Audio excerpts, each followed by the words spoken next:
Welcome back to another vlog. I am in my backyard once again in the super cool place. I left a questionnaire out on my Instagram about a week ago that was just a Q&A. I don't think I've ever done that before on my Instagram, which is actually pretty funny, but it left me with a lot of good questions and a lot of questions that I could have elaborated more on, but I had just a whole Instagram page to leave the reply on. So this video is mostly just for those questions and for those people that had things that required a more elaborate answer rather than just a quick little summary, right? So I will get into that first question right now. So one of the first questions was, how do I handle hitting a wall in dodgeball / life where your growth is feeling stagnant or stuck?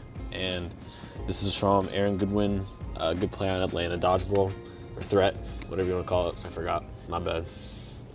But I think one of the biggest parts of, my growth as a, we'll say, baseball player, dodgeball player, or just person in life was always feeling prepared. And by prepared, I actually have a quote for this, which is kind of cringe, but this is just like something that I've written down in the past before. But pressure is for those who haven't prepared.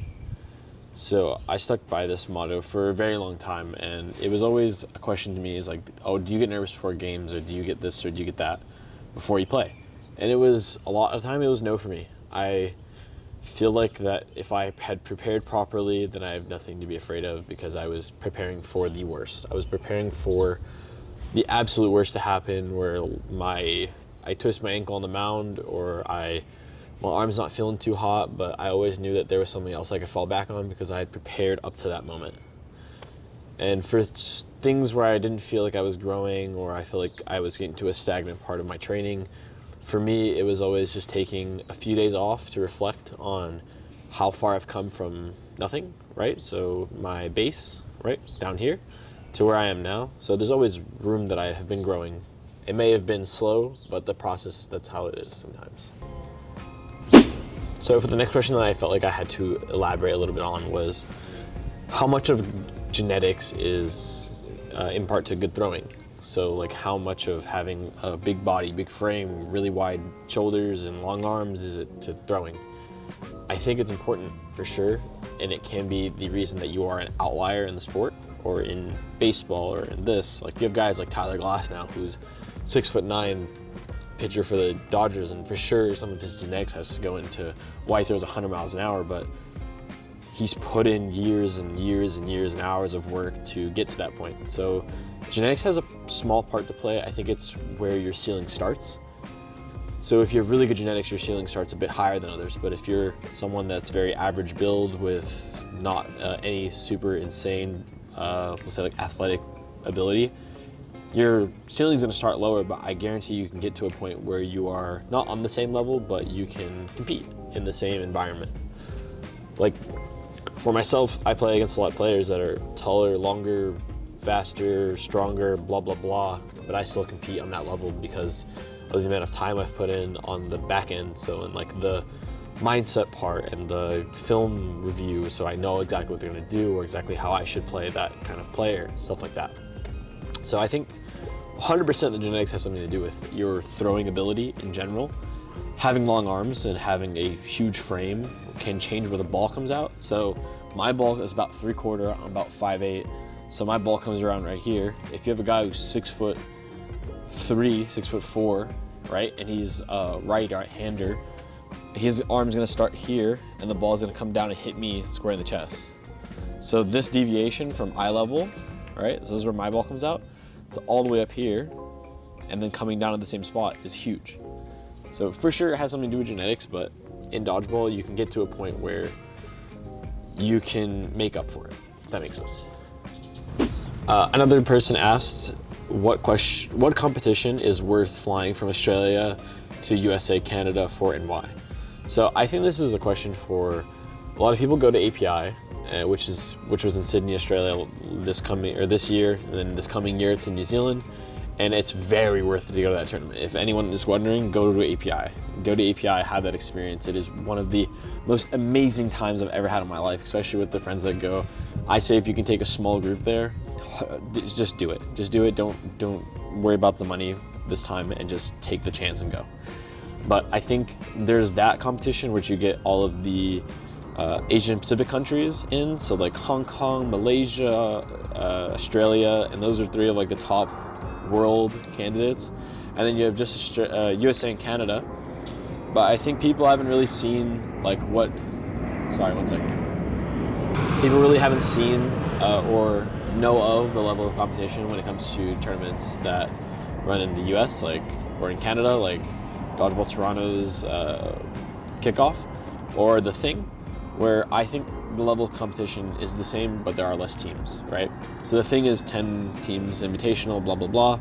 And I think if there's enough international interest, Lucas might add.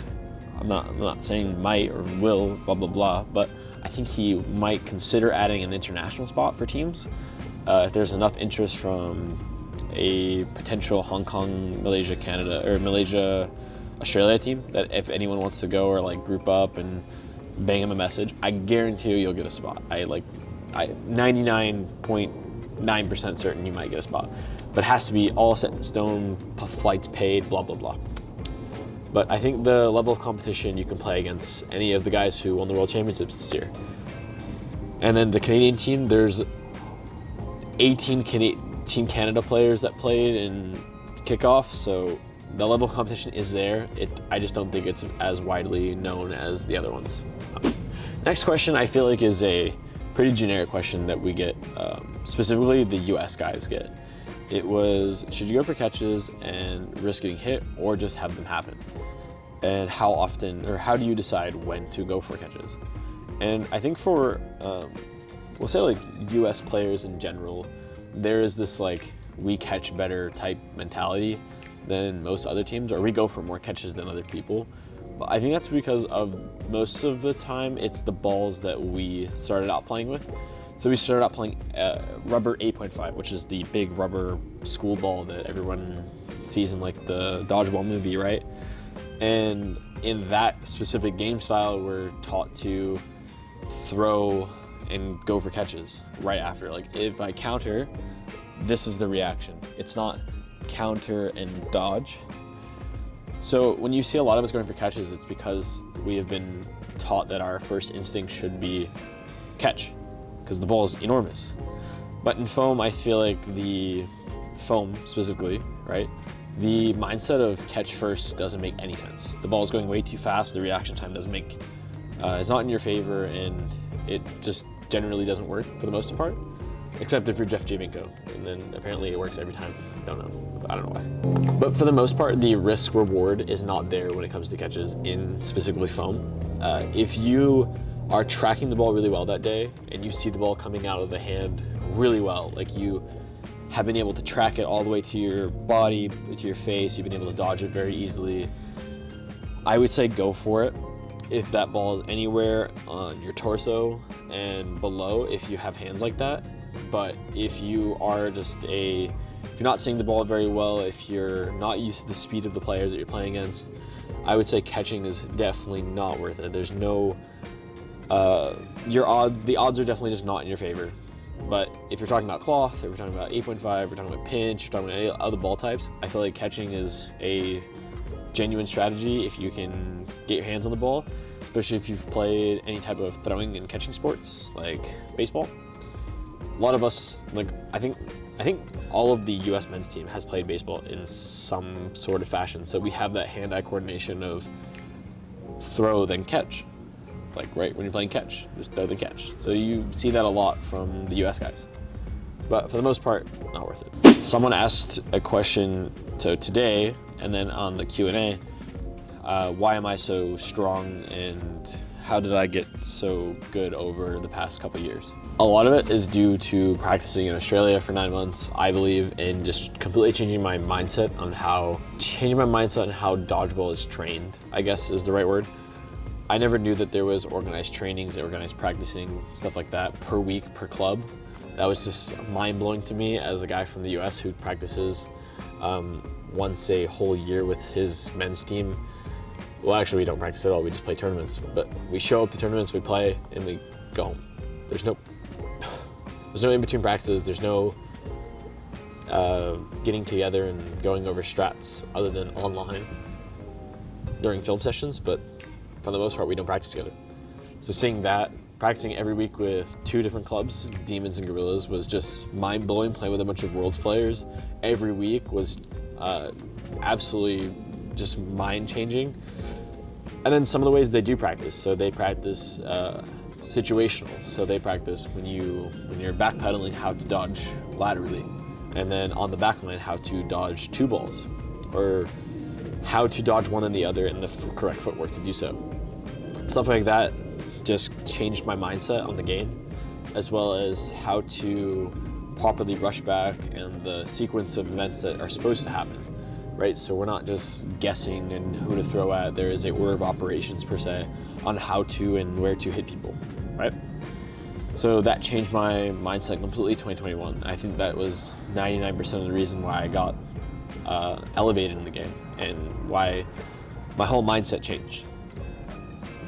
I think another part of why I can throw for a day, an entire day, 9 games, whatever, 500 throws, blah, blah, blah, for one whole day, because I spend a lot of my off season practicing throwing mechanics, but also conditioning my arm and my body to do so. And I'll show you guys some really simple things that you can do at home, and I'll show you guys some really simple things you can do at home with about $50 worth of equipment to not only increase your throwing capacity for the whole day, but also create your more rotational strength, rotational force, and just overall become a better thrower. And I'll show you guys right now. So this is roughly the equipment that I use. It's a medicine ball, some J-bands, a 20-pound kettlebell, and my 2 weighted balls and a dodgeball. There's not really much that goes into it other than the exercises that I do and that I've been doing them for so long and staying consistent to a throwing routine. I think that's one of the most important things, is that we stick to something that works routine-wise, so that when you get to game day or you get to a day where you are not feeling right, like say your arm's a little bit sore when you wake up on the game day, there is like this routine that you can go through that you're used to it, where, oh, I will feel fine after I do this. So that's the mentality that I keep. And then I think most pitchers, because I was a pitcher in college and high school, that's what pitchers stay with. They stay true to their routine, and if they know they're gonna feel fine after it, then they just stick to it. So I'll show you guys what I do now. So I always start with my band routine, sorry. I always start with my band routine. It is a J-band routine that I got from a company called Triathletics here on YouTube. It's my tried and true. I've been using it since my sophomore year of high school, so 7 or 8 years by now, and it's been solid ever since. I think there's been no deviation from it, and my arm has always felt strong. The only thing that I do incorporate into the routine is some core work that they don't include, but it's I think it's niche because I have a weak oblique, and I usually get like some sciatica because my lower back gets tight, but I think that's from lifting, blah blah blah. But I'll show you guys what I do now. You can attach it to a pole here. Like if you have any type of pole or a fence or anything like that, or even your doorway, that's usually what I do. So I'll show you guys right now. So it's as easy as this, right? Pole, take the 2 ends, wrap it around. I usually start with some low rows or some rows, so anything that's low this way. I do high rows, my arms bent out like so, and you can turn it around, do it the same way. So some chest presses, this. And then you always warm up your rotator cuff. So you bend it over, go down this way, and let's go the other way, right? Some single arm stuff, so stuff to pinch my rotator cuff. So here, 1 second. So I try and pinch my rotator cuff. So I'll keep the band around chest height, and I'll just try and pinch the back of my rotator cuff here, trying to keep my elbow flat. Some of those. Some more rotator cuff, some internal rotation stuff. Down low like this. Same thing the other way.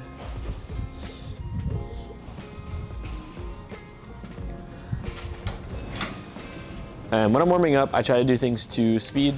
I don't try and do things slow and relax, but that's loosely my band routine.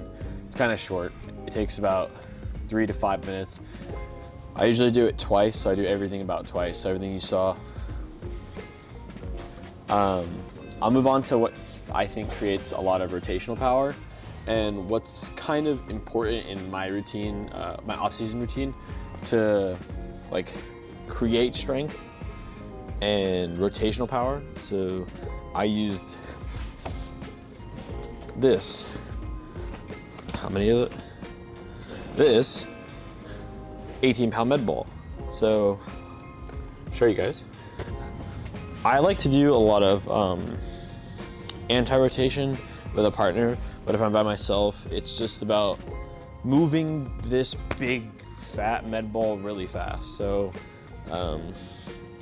right outside shoulder width, I'll go over, reset my feet, and then over.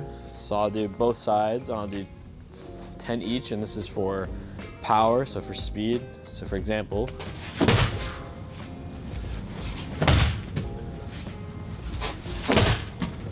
I'll start with those for rotation, and you can incorporate that by doing them against the wall.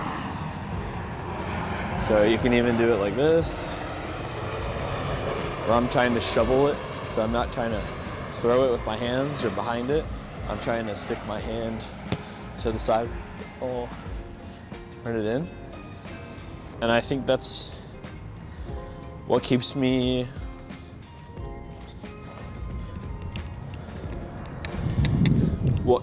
strong during the off season, and what creates my rotational strength that I use every single time I throw, from standing still or from a long throwing process. But just getting that from here, explosion out, 99% of my throw.